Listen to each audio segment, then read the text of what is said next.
M-ümumi ədatı. M-ümumi ədatı haqqında onu deyim ki, M-ümumi ədatı tabeli mürəkkəb cümlələrdə baş və budaq cümləni bir-birinə bağlaya da bilər, bağlamaya da bilər.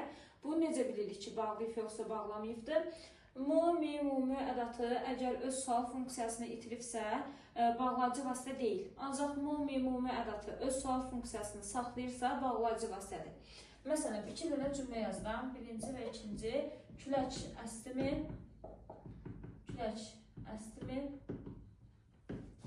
yarpaqlar tökülür.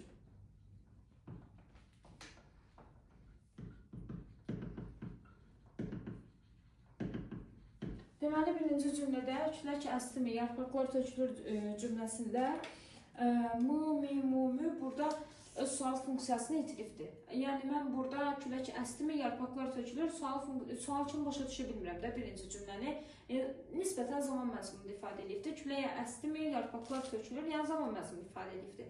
M-ümumi burada sual funksiyasını itirdiyi üçün artıq burada bağlayıcı vasitə kimi işlənibdir. Məsələn, bizdən soruşsa ki, bu tabeli mürəkkəb cümlənin tərəfləri nə ilə bağlanıbdır? M-ümumi ədatı ilə. Niyə? Çünki sual funksiyasını itiribdir. Və burada birinci budaq cümlə gəlir, ikinci isə baş cümlə gəlir. M-ümumi nə vaxt bağlayıcı vasitə sayılmır? Məsələn, yazıram ki, inanırsanmı? İnanırsanmı? O gələcək.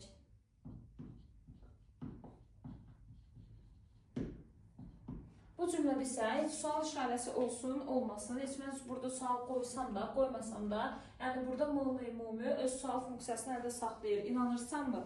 Yəni sual funksiyasını, sual vermə funksiyasını saxladığı üçün burada M-ümumi bağlayıcı vasitə deyil. Yenə deyirəm, M-ümumi sual vermək funksiyasını, sual funksiyasını itirirsə, birinci budaq, sonra baş cümlə gəlir və bağlayıcı vasitə olur. Ancaq M-ümumi öz sual funksiyasını itirmirsə, onda bağlayıcı vasitə deyil. Yəni, burada bu intonasiya ilə bağlanan tabeli mürəkkəb cümlədir.